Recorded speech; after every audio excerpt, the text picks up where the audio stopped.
Well, first question I got. What's the weirdest voice acting role you've ever done? The weirdest voice acting role I've ever done. The answer I usually give is playing as Monotaro, because Monotaro was very strange and kind of robotic, but he had a lot of lines that made people very uncomfortable. Because I answered that all the time, I want to really reach back and think of a character that I don't bring up a lot. What's the weirdest role I've ever done? Man. You know what? I'm gonna pop over here, load up the BTVA because I can't even remember half the roles I did. Hold on, we're gonna find one. I want this to be a good answer. I think the better question is, what weird role have you not played? See, that's okay. You know what?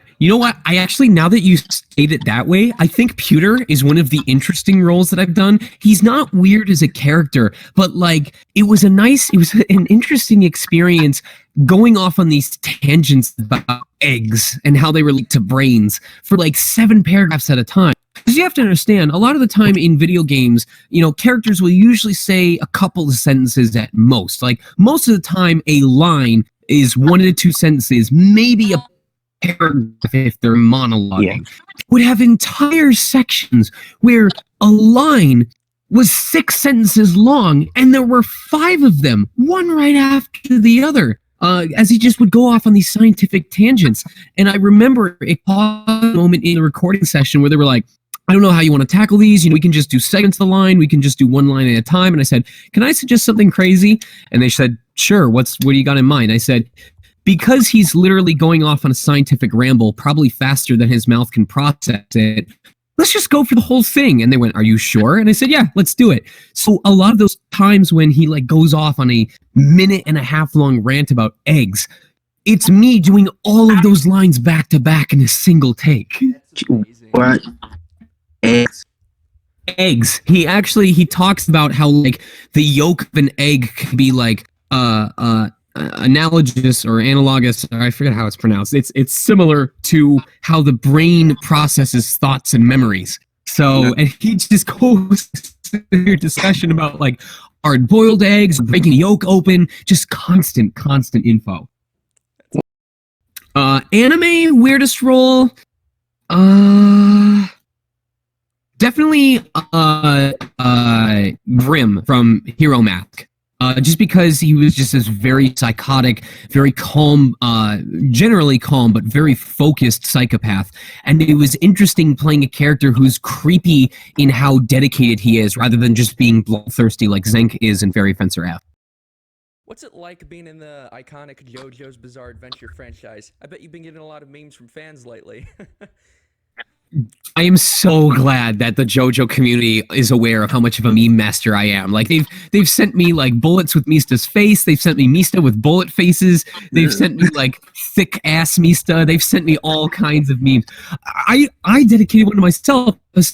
Mista is the kind of person who would want everyone to try Tuscan salami, but no one is interested because they're like, Mista, we've got more important things to do. So Mista would buy like those little Tuscan salami, like the tiny salami fingers, like smaller salamis, and he would load them like bullets into his gun and fire them into their open mouth. Sounds like a funny, abridged kind of joke. It is absolutely something he would do. Yeah. And JoJo itself is basically anime as written by someone with ADHD, and I love the pacing and the craziness of the banter. It's a really enjoyable series. The visuals are a little bit too much for my wife at times, but for me, it's like, I'm loving it. Keep giving me more. So I am incredibly grateful to be a part of Golden Wind, and even more so to be what appears to be one of the fan favorite characters in terms of comedic relief in the franchise.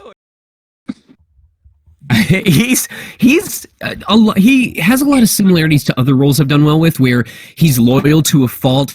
He's very determined and focused, not necessarily aggressive, and he can also be really smarmy. Like when he has his banters with bosses and he calls them, bobble-headed turd burglars and puts on his mafioso face. I really enjoy getting to get into that headspace to exhibit that energy.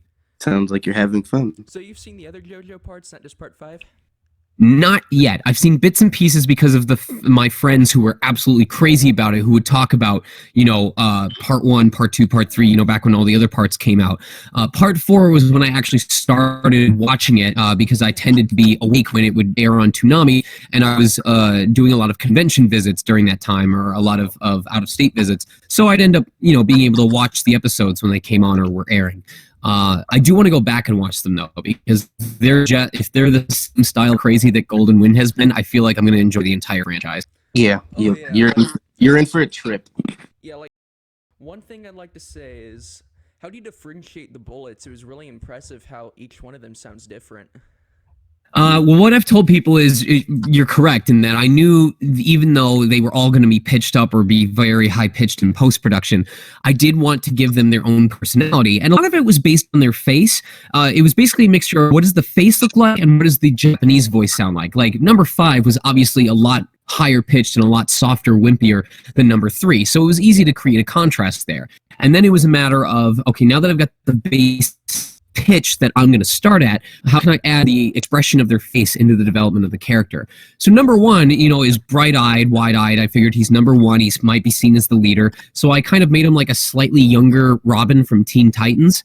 Number 2 was kind of a cool Han Solo vibe. Number 2 and number 6 were the hardest to come up with, but I feel like I managed to figure out something that kept them distinct. So number 2 was kind of the cool, laid-back, Han Solo type. Number 3 was very easy. He's the aggressive gremlin, he just hates everything all the time. Number 5 was my stealing something from a different series, because whenever I heard number 5 cry in the Japanese sub, he always sounded like that one crybaby younger brother from the Ghost Stories English dub. You got So for the English voice, I made him as high pitched as possible, so that when he cries, it's he's just supposed to be. Yeah. Number 6 was the hardest. I kind of went with number 6. I kind of took.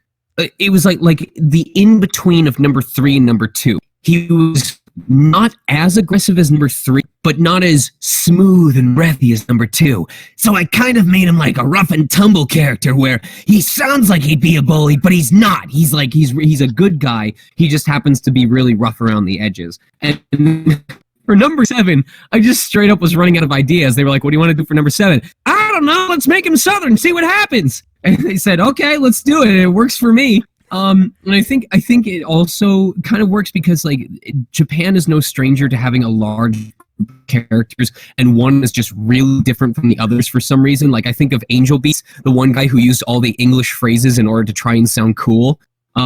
So it kind of makes sense that number 7 could be the odd one out of the bunch, who just happens to have an American accent for the American, and that's the main thing that sets him apart from everyone else. Wow, I never noticed that before. That's amazing. Here's the third question, which is definitely one of the most important ones, in my opinion, but what's it like to work during the coronavirus pandemic? If we're working, it's either by streaming on Twitch and earning revenue from that, like a lot of my colleagues are doing with Zija, a lot of other folks that I know, Kim Tran, a lot of them are doing streaming now. I just started streaming as well. If people are interested, I'm going to be streaming mostly in afternoons going forward. But the studios are basically all shut down. I mean, they're not considered essential services unless they're doing news reporting on the virus. Video games and anime do not count as news reporting on the virus. And I'm sorry, Cells at Work has already been dubbed, so they can't use that excuse.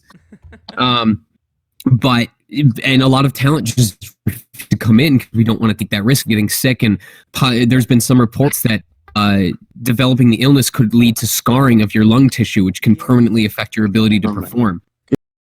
There's probably still freelance opportunities for people with home studios, like Voice 123 is still an option. But, a lot of studios now are asking, what's your home setup like? And the hard fact is a mass majority of talent my age, and I'd say still a majority of talent in general, have home setups that are adequate for auditioning, but are not set up for broadcast quality. So studios are saying, can you do the work from home? And most of us don't even have setups that would allow us to record for official publication, much less for dubbing to picture or something like that. Like right now, I'm talking to my studio mic, it's set up in a sectioned off soundproofed portion of my closet. I don't have like a TV in here that I can use to track timestamps on an anime dub. So it's really rough. A bunch of sound engineers are working to try and put together like a cohesive guide that a lot of talent, including myself, are hoping to use to upgrade our home studios in the near future. But of course, stuff like that involves money. And now, without people being able to go to work, you have to hope you have the finances to begin with. So it's a weird time. For me, it's not hitting as hard because I kind of have always squirreled away emergency money for who knows what may happen. And now this is literally a case where even if this lasted for months, I'm fairly certain, knock on wood, I'm about to jinx myself, fairly certain that I could weather it with the finances I have saved up. But not everyone has that good fortune, and we don't know if the government issued cash assistance is going to be enough. So it's a scary time. It's very uncertain.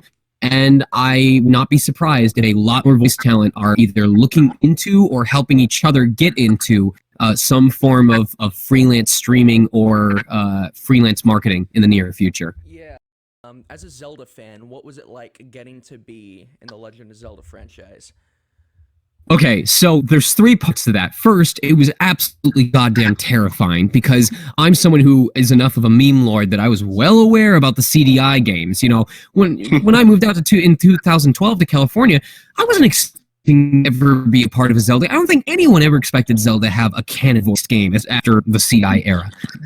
So when I was cast, my immediate thought was not, holy crap, I'm in a Zelda game. It was, holy crap, I'm going to be used as reference as to whether they ever do a voiced Zelda game ever again. So I was very scared about how the fans were going to react, how the audience was going to perceive it. And I knew because of that precursor that it was going to be scrutinized perhaps more than any other franchise game in Nintendo's history. So the relief didn't really come until after the game had already released, and I saw that people were being very positive. And I'm quoting what I've seen online, like overwhelmingly, Rivali and Urbosa were like the top 2 favorite champions, possibly like some of the favorite characters in the game that spoke. And so that was really nice. That was a huge wave of relief that people really liked Rivali, even if they liked him because they hated him so much.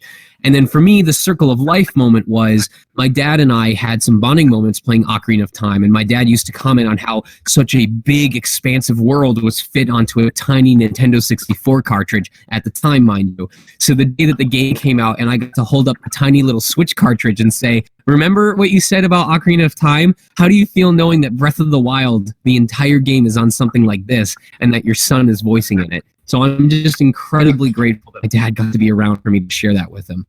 Yeah. Sounds like it. Nice. I mean, being a part of the franchise must have been an honor, and like the voice acting was handled really well. I haven't finished the game yet, but it's really good. You can thank Jamie for that, because Jamie was our casting director and also the voice of Sidon, and he is every single ounce as supportive and optimistic as Sidon is in game. I think I got to read for Sidon potentially, and I didn't get it, and I'm glad I didn't, because I don't think there's anyone who could have better embodied Sidon's personality than Jamie did. And his supportiveness and his enthusiasm played a big role in allowing the cast to really get a feel for their characters and feel like they were going to be able to give their best performance. Yeah, this one's back to JoJo. Which one of the bullets is your favorite voice out of all? Number 5 is definitely the favorite, because he's so falsetto, he's so high-pitched. He's the least stressful on my voice, he's the easiest to maintain, and I just like whenever I get to do one of the Ghost Stories dub cries. It's a no-brainer. No, I love number 5, even though no one else. Oh, no, everybody loves, I'm sure everybody loves 5, at least, I don't know. But it's probably when you get asked a lot, but do you have any tips on how you get into voice acting? The 4 links that I give to everyone are, first and foremost, iwanttobeavoiceactor.com. Very easy to remember. What do I want to be? I want to be a voice actor.com. It's a blog site written by D. Bradley Baker, who is probably the most prolific actor in business today. And I just tell people you should read every single entry on that site before you even get around to practicing voiceover. Because the better a foundation of knowledge you have, the easier it will be for you to figure out your next steps or figure out what your current focus should be. Secondly is voiceactingmastery.com. That's Crispin Freeman's podcast site, and he also offers online and in-person workshops. So I think it's interesting to hear the stories of how different actors got into the business and try and find one that you align with, that you can identify with. Third link is voiceactor.com. It's a warm-up and info website by Yuri Lowenthal and Tara Platt. Yuri Lowenthal, who voiced Spider-Man in the new Spider-Man PS4 game, so he's definitely been in recent work. And it's also a book you can purchase, and I recommend people purchase. I think they recently updated it within like the last 2 years, so it's not outdated for sure. And then the fourth one is once you're ready, once you have this knowledge base and you're ready to start actually applying it, to the voice acting club, very active community. Many of the people who now moderate and help run the site today were the amateurs 10 years ago that were acting as fresh-faced colleagues networking with each other. So there is definitely a new era of talent that we're trying to help bring up and help educate, and a lot of really experienced folks who have been there throughout the past decade who are now able to lend their talents and lend their expertise and knowledge. Is Rivali's Gale now ready? I need about 2.5 minutes, man, because it depends. If coronavirus can survive at that height, that high up into the sky, then it might be a risk, because if the particles are floating up in there, I could just inhale a bunch of them. On the other hand, if I can go high enough to where the virus freezes, where it can't survive in that atmosphere, then it might be worth going up there in order to kill whatever is on my body at the moment. So it may be ready, but I'm not sure if I should use it yet. We'll need to have more news reports come out before we can decide. Good point. This one's also back to JoJo again. So, out of all the scenes you've done as Mista, which one would you say you had like the most fun with? The one that came closest to causing me, because I've said a lot of weird shit in my time as a voice actor, and I've said a lot of it with a straight face, even the stuff that like people would be like, how on earth did you make it through? But the first time I did the bobble-headed turd burglar line on the boat, that was the closest I came to breaking character and busting out laughing in the middle of a take. So I have to give kudos to it for that. I also last Saturday, no, not the Saturday before this most recent one, was what people refer to as the Golden Suck episode. They were really looking forward to how that and people seem to really enjoy the opera high note that I hit at the very end of the episode. That was improvised, and I'm very, very glad that people think I did it justice. You did. What was it like being in the Mortal Kombat franchise? Noob Saibot, as I portrayed it, has been a very divisive character. Like there's a lot of characters where people are like, yeah, they're pretty okay in this game. I preferred them more in this other one, or I really like what they did this time around. Noob Saibot, for me, seems to either be, man, this guy is so edgy, Dark Lord Shadow, and he's so try-hard, and I love it. Oh my god, he sounds like a Saturday morning villain. This is so stupid. He's the dumbest character on the roster. Bring back Noob Saibot from Mortal Kombat 9. There just doesn't seem to be a middle ground, and it doesn't bother me either way, but I just think it's really funny that I managed to create such a division in the community. Wow. Yeah, that's my feelings on it. You should be proud. Hold on. This question. Okay. What was it like getting to have your first experience voice acting for an anime? Which through what? Sword Art Online? That was your first role. That's right. I think that was the first. I mean, I had bit roles before that. I had like background characters and Walla group sessions, but that was the first named character I had that was all.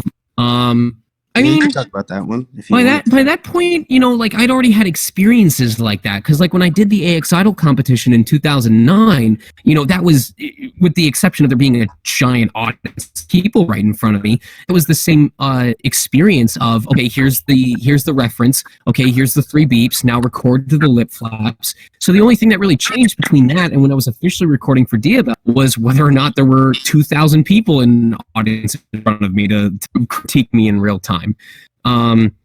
So I was pretty much in the groove. I'd gotten used to it already through the group sessions, and I know that seems like an anticlimactic answer, but I feel like it's important to not be like in your head, like thinking about, oh man, this is such an amazing opportunity. Because if you're freaking out about the fact that you're recording for an anime, you're not focused on the fact that you need to be recording for the anime. You know what I mean? Yeah, it's like a professionalism thing. Makes sense. Okay. Subaru was your first lead role, right? Yes. I believe he was the first lead anime role that I had. What was it like doing that series as a Subaru?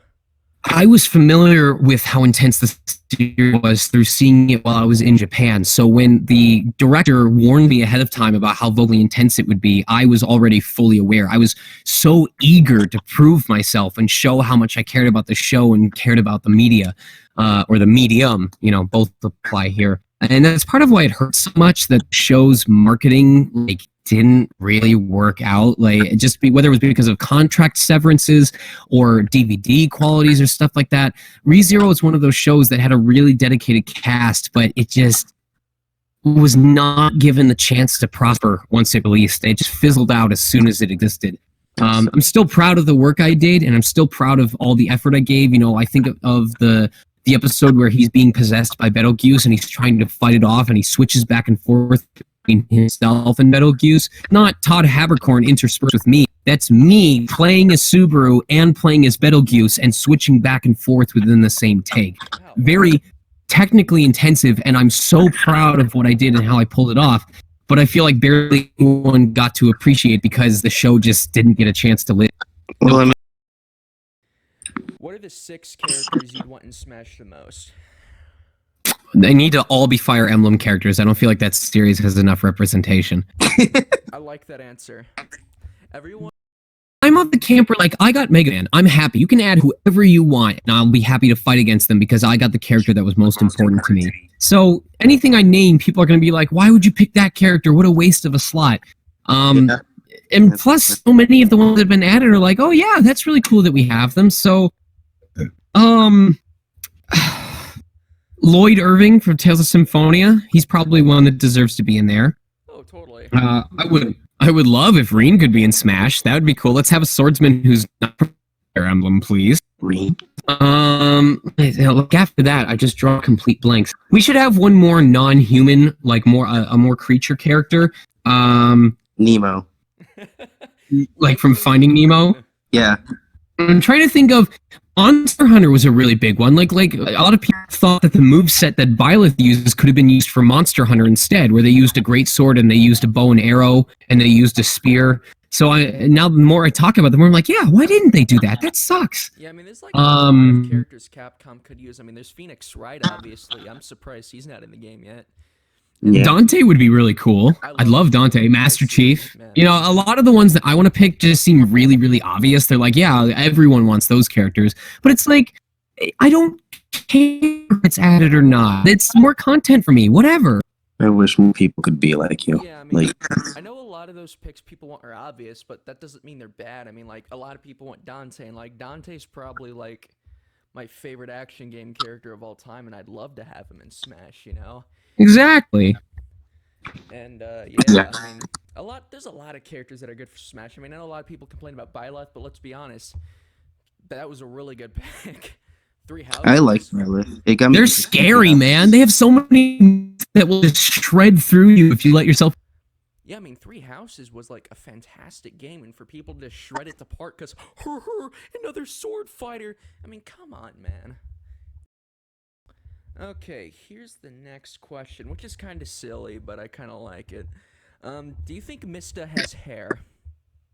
I think at one point he did have hair, but depending on how often he wore hats and especially his cap, I think by now he has lost the hair just because it has had the lack of sunlight. It's been constantly compressed to the point where it probably started falling out, and maybe the stressful situations he put himself in. I think he did have hair, but he has since lost it. And now he's like, oh, well, now that it's at this point, I might as well keep wearing it. And that's why he keeps the cap on. I imagine maybe it's like a Double D situation where if he ever takes his cap off, the world ends. What's the most memorable moment of your career? I have many. Like it's similar to the roles being, I tried something from each of them to keep in my memory. There's a lot of moments in my career that serve as validations or reminders of why I'm a part of this career. I mentioned earlier about the holding up the tiny Switch cartridge and sharing with my dad the fact that all these years later, I was now voicing in the type of Zelda game that we used to bond over. The crowd response to my final performance or my final audition, so to speak, at Anime Expo AX Idol was a huge validation moment for me.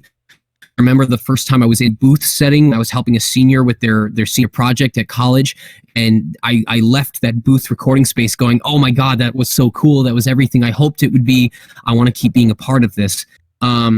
And just in terms of role models, the fact that I've gotten to go to these conventions and I've gotten to interact with fans, and there's stuff coming out, hopefully this year that I'll get to talk about. The way I look at it is, when I moved out in 2012, that was 5 years before Breath of the Wild. And at that time, I had no reason to believe that I would ever be a part of a Legend of Zelda game. And I don't just mean, oh, you're not going to be good enough to be part of one. I don't think anyone had any expectation that Legend of Zelda would need voice actors. I assume you'd agree with that. Yeah. So I take that same approach and I go, well, it's 2020 right now.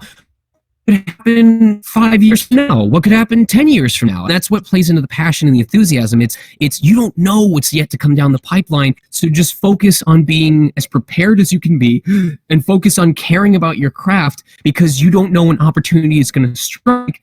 But what you can do is make it so that when the opportunity strikes, you are ready to strike back and hit a home run.